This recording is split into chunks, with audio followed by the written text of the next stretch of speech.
1절에서 10 말씀입니다.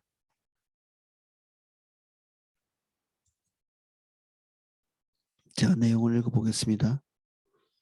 천국은 마치 품꾼을 얻어 포도원에 들여보내려고 이른 아침에 나간 집주인과 같으니 그가 하루 한 데나리온씩 품꾼들과 약속하여 포도원에 들여보내고 또 제3시에 나가보니 장터에 놀고 있는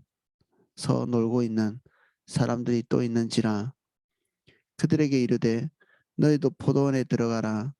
내가 너희에게 상당하게 주리라 하니 그들이 가고 제6시와 제9시에 또 나가 그와 같이 하고 제11시에도 나가 보니 서 있는 사람들이 또 있는지라.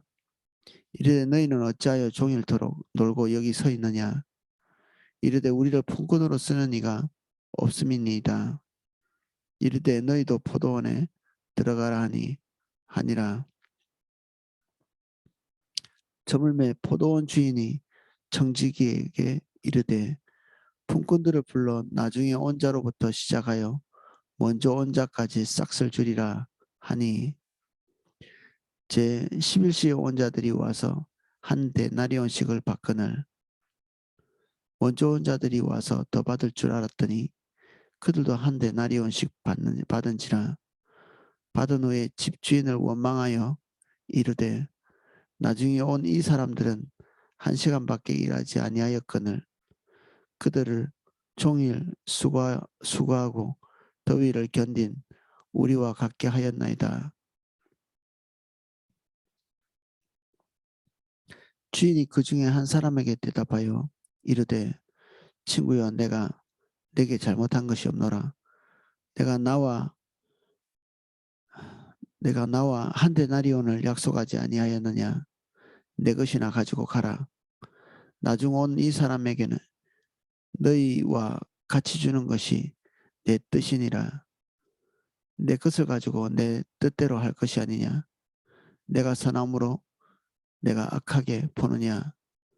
이와 같이 나중된 자로서 먼저 되고 먼저 된 자로서 나중되리라. 아멘.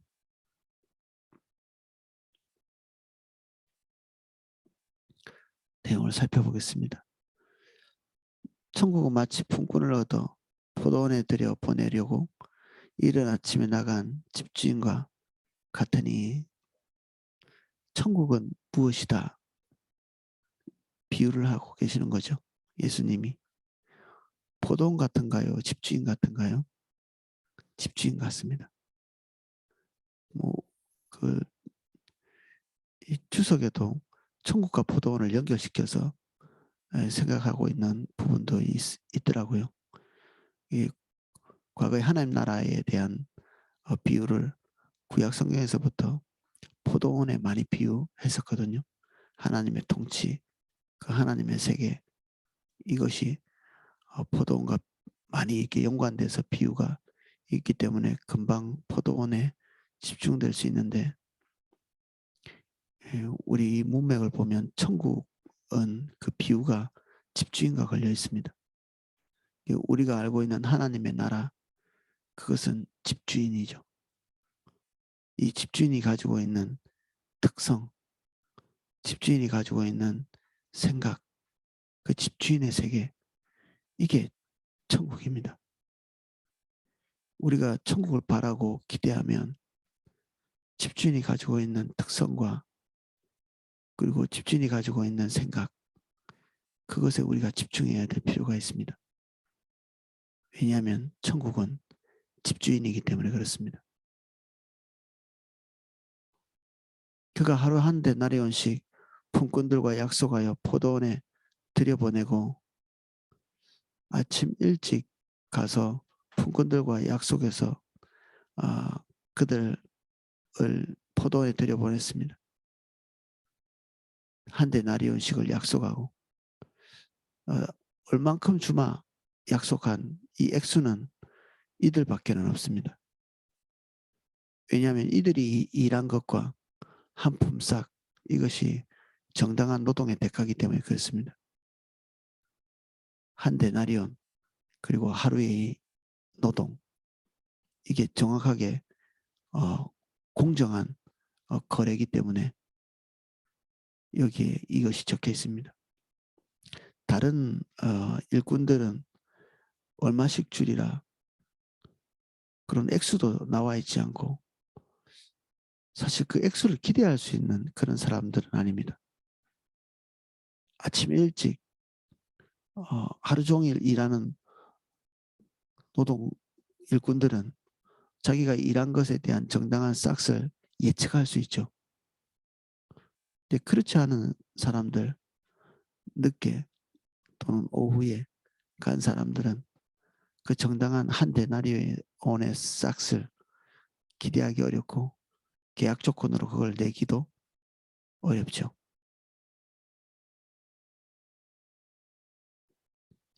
또 제3시에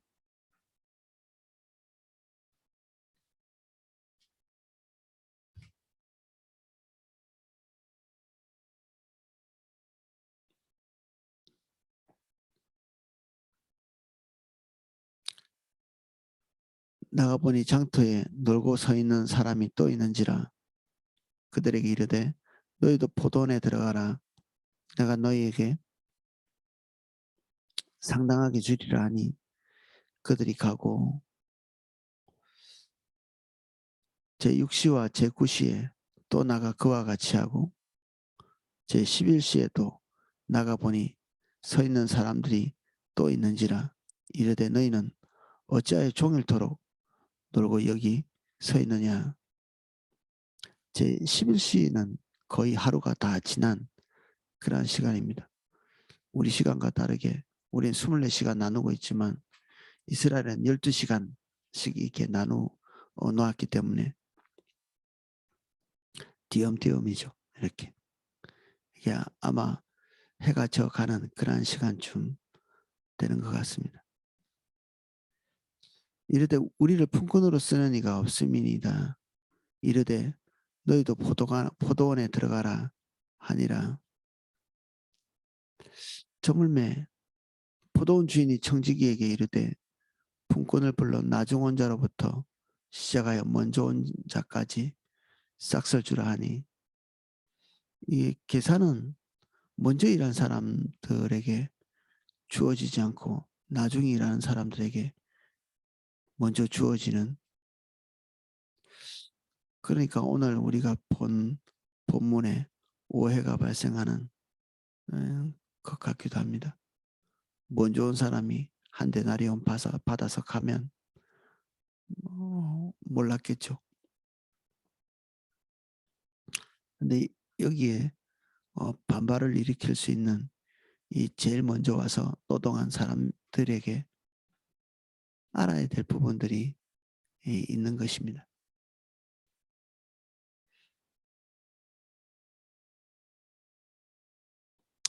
제11시에 온 자들이 와서 한 데나리온씩을 받거늘 먼저 온 자들이 와서 더 받을 줄 알았더니 그들도 한 데나리온씩 받은지라. 받은 후에 집주인을 원망하여 이르되 나중에 온 이 사람들은 1시간밖에 일하지 아니하였거늘 그들을 종일 수고하며 더위를 견딘 우리와 같게 하였나이다. 이 사람들의 불평 속에는 주인이 가지고 있는 한 가지 중요한 요소가 상실되어 있습니다. 그들이 일한 그 수고, 노동, 그것이 다른 사람과 비교해서 더 높은 가치를 받기를 원하는, 어쩌면 이 비유가 저번 시간에 같이 나눴던 이 제자들이 12지파를 심판하는 그런 자리에 앉게 될 것에 대한 어떤 기대감, 이것이 그들에게 온 것에 대해서 그들도 감사하겠지만 그들만 받기를 원하는 이 희소가치라고 하나요? 우리가 누리고 있는 모든 은혜가 우리만 누리면 정말 귀하게 느껴질 수 있을 것입니다. 근데 이 제자들에게도 어쩌면 이 그들이 누리고 있는 이 많은 예수님의 약속들, 영광스러운 약속들, 이 약속들이 그 이후에 오는 모든 사람들에게도 열려 있고 풀어져 있다. 그러면 조금 실망스러운 부분이 될 수도 있겠죠. 그런데 이 비유는 근본적으로는 이 제자들에게 주시고 계시는 것입니다. 어쩌면 그들이 먼저 온 자로서 이해될 수도 있겠죠. 주석은 여러 가지 방향으로 이 먼저 온 자와 나중 온 자를 연결시키고 있습니다.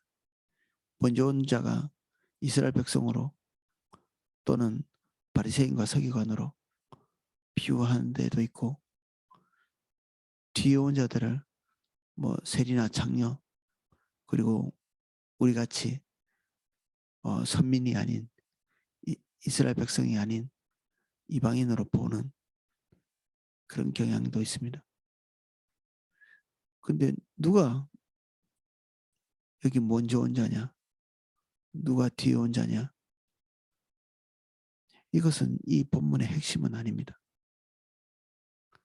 예수님이 가르치고자 하신 것은 천국은 도대체 무엇이냐 하는 것입니다. 천국은 이 일하러 들어와서 공정한 대가를 받고 일하는 이런 사람들의 주장과 같이 눈에 보이는 공정함의 세계가 아닌 것이죠.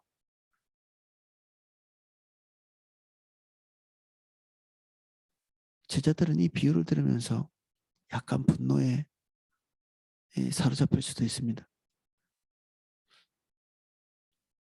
제가 알고 있는 어떤 교회에 다니지 않는 어떤 정치인이 이 본문을 가지고 얘기를 하더라고요. 그래서 기독교를 비난하는, 왜 정당하지 않느냐, 여기에 나오는 먼저 온 자의 시각을 가지고 있었던 거죠.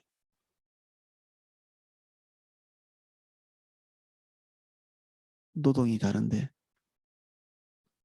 품삯이 똑같으면 어떤 사람은 특권을 누리는 것인데 왜 그렇게 하느냐는 것입니다.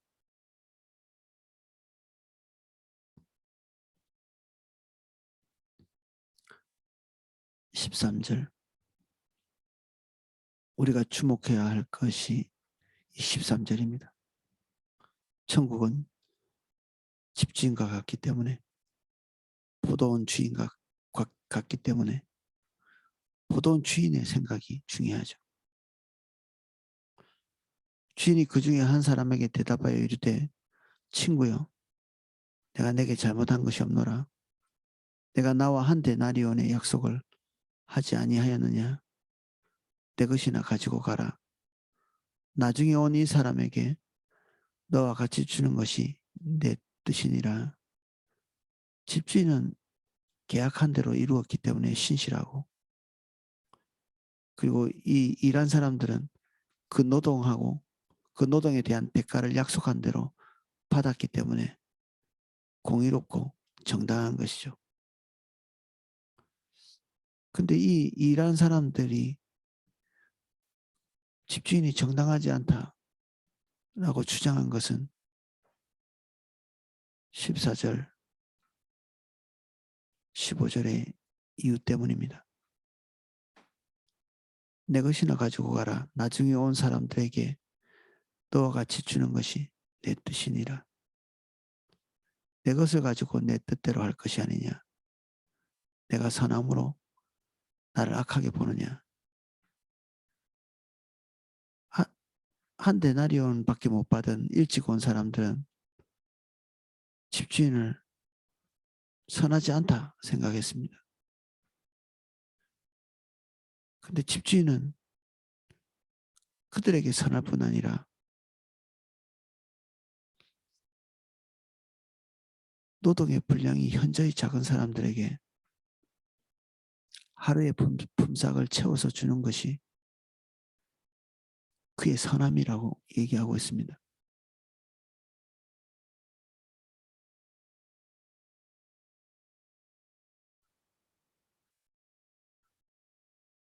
이게 집주인의 계산법입니다.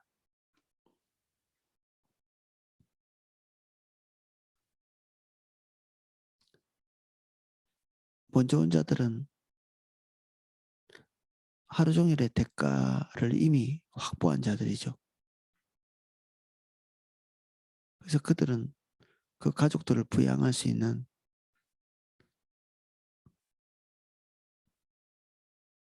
노동을 하고 있고, 그 노동하는 내내 어떤 안정감을 누렸을 것입니다.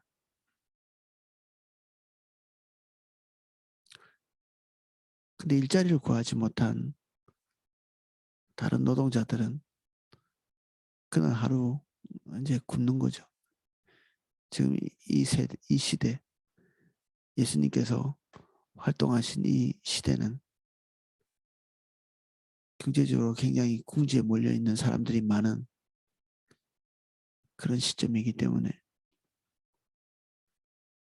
우리 흔히 하는 하루 벌어서 하루 먹는 그런 그룹들이 대다수의 인구를 차지하는 그런 시대죠. 이 품꾼들은 특별히 자기 땅이 없는 사람들이죠. 그래서 남이 땅이 있는 사람들이 농사 짓는 곳에 가서 일해서 노동의 품삯으로 생계를 이어나가는 사람들입니다. 근데 이 데나리온의 돈이 그들 하루의 생활비죠. 그 가족들의. 주인이 보고 있는 것은 노동에 대한 대가라기보다는 이 일하는 사람들의 삶, 그리고 부양해야 될 사람들에 대한 이 주인의 긍휼, 이 그들을 일하는 기계처럼 보는 것이 아니라 여기서 일해서 그들이 생존하고 그들의 가족이 생존하는 그런 것을 보았기 때문에 이 주인은 선하다고 본인을 평가하고 있습니다.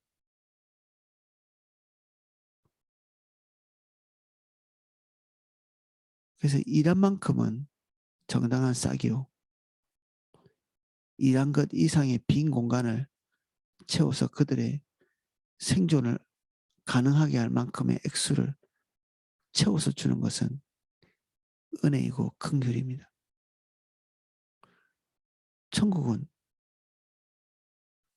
여기에 덧붙여져 있는 집주인의 긍휼의 세계입니다. 정당한 것 이상의 세계. 세상이 계산하고 있는 그 이면의 것을 보고 있는 집주인의 세계가 천국의 세계, 하나님의 통치의 세계입니다. 그래서 이런 계산법들은 세상에 존재하지 않습니다. 가끔 이렇게 나이가 많으신 분들인데도 부모님이 살아있어서 본인은 이렇게 하나님의 은혜를 따라 부모님을 잘 섬기고 있는데 실제로 부모님의 사랑이 잘 섬기고 있는 본인에게 가지 않고 정말 자기 삶을 제대로 꾸려나가지 못하는 다른 동생이나 형제에게 가는 것을 불평하는 경우를 제가 들은 적이 있습니다. 잘하는 자신에게 부모의 사랑이 더 와야 되고 부모가 더 사랑한다고 이렇게 얘기해주고 그래야 되는데 늘 이게 돈이나 뜯어가는 것 같이 보이는, 때로는 자기가 부모님 섬기려고 이렇게 들였던 돈이 나중에 알고 보면 그 유약한 다른 형제에게 가 있는, 이제 분통이 터져 하시는 거죠. 그분이 분통이 터져 하는 핵심적인 것은 부모님이 공정하지 않다는 것입니다. 공평하지 않고 대가, 자기에게 돌아와야 될 넘치는 대가가 충분히 오고 있지 않고 대가를 받지 말아야 될 다른 형제들이 지나치게 넘치는 대가를 받고 있다는 거죠. 부모님들은 아마 이 형제님이 와서 불평하는 것에 대한 해답을 다 가지고 계실 걸로 믿습니다. 부모님이 기대하시는 것은 긍휼, 자비로 형제가 형제를 보는 거죠. 한 만큼 주는 게 아니라 강한 자가 약한 자를 돌아보고 성숙한 자가 미성숙한 자를 감싸는, 이게 부모의 기대일 것입니다. 이것이 이 주인과 맥이 닿아 있는 그런 긍휼과 자비의 계산법입니다. 내가 더 많이 헌신했고 더 많이 봉사했고 하나님 앞에 더 있었기 때문에 더 많은 것을 받아야 된다. 이것은 여기서 나오는 사람들뿐 아니라 누가복음에 나오는 첫째 아들 같은 생각이죠. 왜 탕자에게 내가 나에게 돌아올 것까지 그에게 줬습니까? 말하는 것입니다. 아버지의 기대는 무엇이었을까요? 아버지가 그 탕자 동생에게 베풀고 있는 긍휼과 자비, 그것을 첫째 아들이 가져주는 것입니다. 불공평합니다. 이 말은 어쩌면 우리가 아버지께서 우리에게 갖기를 원하시는 것이 결핍되어 있기 때문에 느끼는 것일 수 있습니다. 우리에게는 긍휼과 자비가 없고 공의만 있는, 옳고 그런 것만 있는, 공정함만 존재해서 그 공정함이 있는 눈은 항상 정확합니다. 자로 잰 듯이. 그래서 누구에게나 정의롭고 큰 목소리로 말합니다. 그리스도인의 목소리는 직선적이거나 크거나 힘이 들어가 있지 않습니다. 그 안에 딱히 설명을 분명히 할 수 없는 하나님의 긍휼의 세계가 있기 때문에 그렇습니다.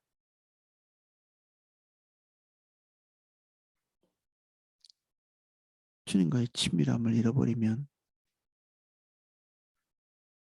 제일 먼저 이 긍휼함이 마릅니다. 옳고 그름이 부각되기 시작하고 하나님의 계산법보다는 논리, 정당함, 이것이 너무 중요해서 점점 큰 목소리로 말합니다. 교회에 이런 종류의 정의로움이 많아지면 많아질수록 그 교회는 천국은 아닙니다.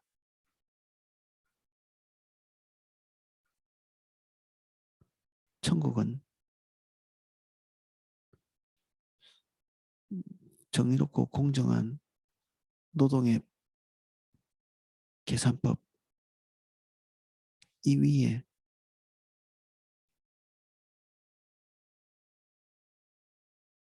집주인과 같이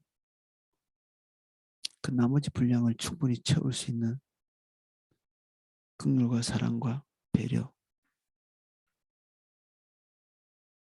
그 공정을 충분히 덮으면서도 공의가 없는 것은 아니죠. 모든 이가 다 정당한 것을 받고 정당한 것을 받을 수 없는 누군가가 집주인의 긍휼 때문에 정당한 것을 받는 사람과 동일한 동급의 것을 받는 그런 세계, 그것이 천국입니다. 이런 계산법이 화가 난다면 우린 천국 시민이 아닐 수 있습니다. 구원을 못 받는다는 얘기가 아니라 하나님의 통치 바깥에 있다는 얘기입니다. 하나님이 통치하시기 시작하는 그룹은 그 계산법이 집주인과 같습니다.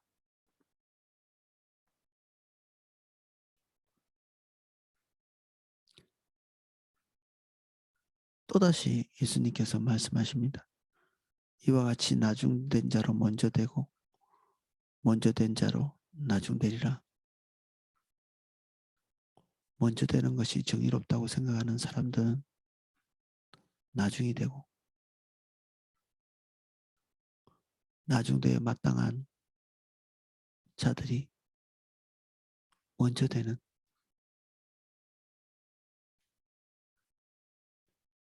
정당한 싹을 주장할 수 없는데 정당한 싹을 받고 있는, 사실 이게 우리들 전부입니다.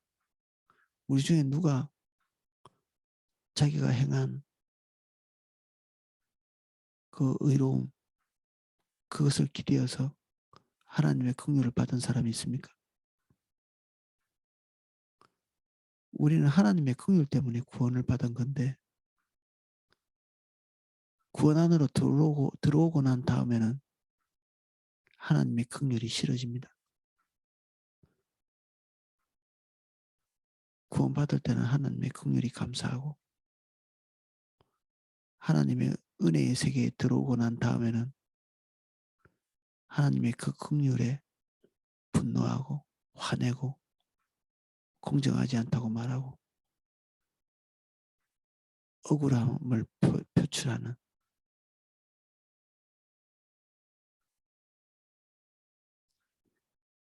우리가 상실한 것은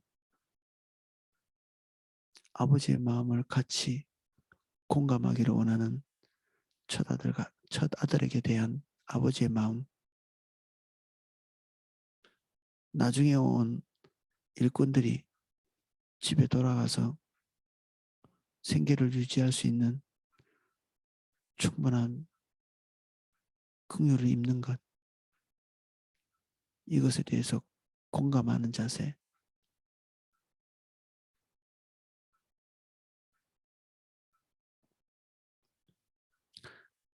어,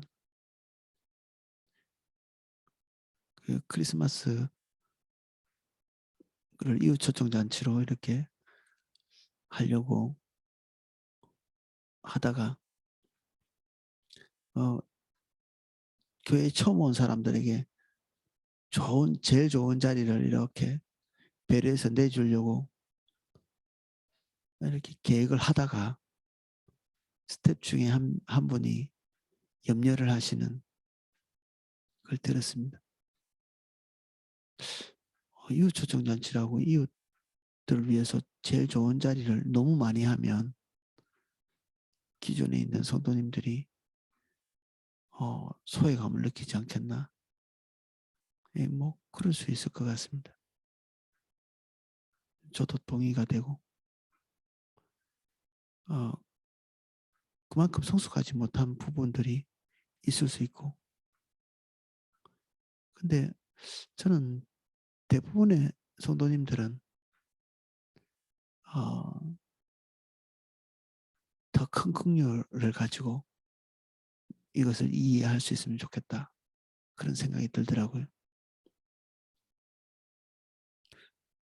저는 뭐 목회자인데 n분의 1로 봉사하지는 않거든요. 우리 성도님이 100명이면 n분의 1이면 제가 그 시간을 똑같이 이렇게 투자하는 게 아니라 조금 뒤로 당겼다가 또 급하게 갔다가 이렇게 하는 것들이 있습니다. 저는 개인적으로 제일 급하게 움직이는 것은 예수님을 믿지 않은 상태에서 생명이 위독하다든지 이런 것은 다른 약속을 취소하고라도 먼저 가는 편입니다. 그리고 불신자 또는 구원의 어떤 소망이 불확실한 그런 분들을 섬기는 일에 대체로는 우선권을 두고 움직이는 편입니다.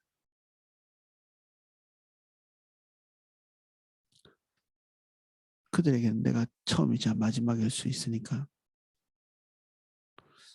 천국은 나중 온 자들에 대한 긍휼을 잃지 않는 그리고 울타리 밖에 있는 그 한 마리를 찾아 나서는 이게 하나님 나라의 굉장히 자연스러운 원칙입니다. 정당한 계산법은 99마리가 더 소중하죠. 근데 길 잃은 한 마리가 다시 돌아오는 이것이 하늘의 천국을 움직일 만큼 큰 기쁨으로 계산되는 그러한 세계. 돌아와야 될 자들이 돌아오고 있지 않다면 나머지 돌아와 있는 자들의 가치도 상실되는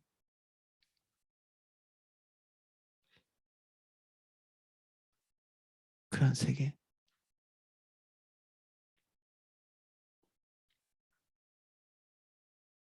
이 드라크마 비유 오늘 앞전에 살펴보고 넘어왔습니다. 그래서 이 천국에 합당한 자, 이 집주인과 같은 생각을 가지고 있을 것입니다. 우리 주변에 나중될 자들이 있는지 그리고 우리와 정당한 싹을 나누어야 될 그런 자들이 있는지 살피고 기도하는 저와 여러분 되시기를 예수님 이름으로 축복합니다. 제가 기도하겠습니다.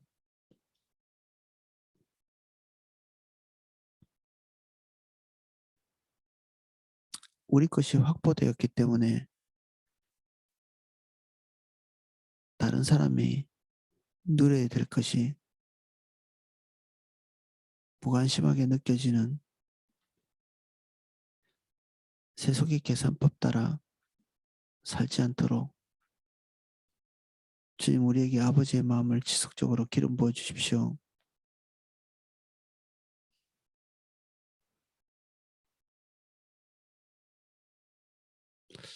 우리 뒤에 오는 자들이 우리가 분투하고 애쓴 그 싹을 나누어 가질 만큼 귀한 자가 아니라 할지라도 주여 우리에게 집주인의 마음을 허락하여 주셔서 그 나눔이 합당하게 여겨지게 하시고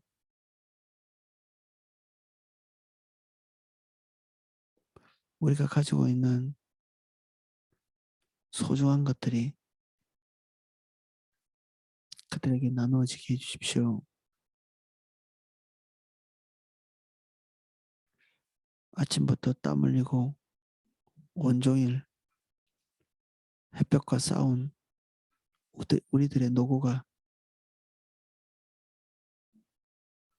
늦게 들어와서 충분한 노동을 하지 않은 그들과 나누어질 때 아버지 우리에게 분노가 일어나는 것이 아니라 아버지의 긍휼을 보게 되는 순간이 되게 해주십시오. 아버지께 불평하는 시간이 아니라 아버지의 긍휼을 배우는 시간 되게 해주십시오.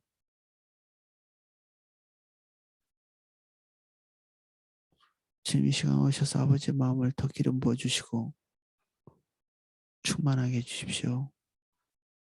우리의 생각을 새롭게 해주세요.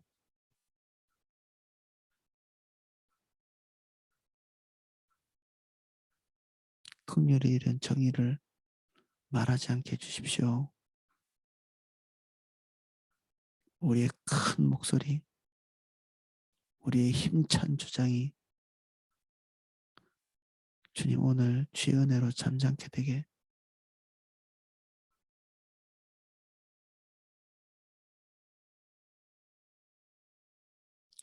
예수님 이름으로 기도합니다. 아멘.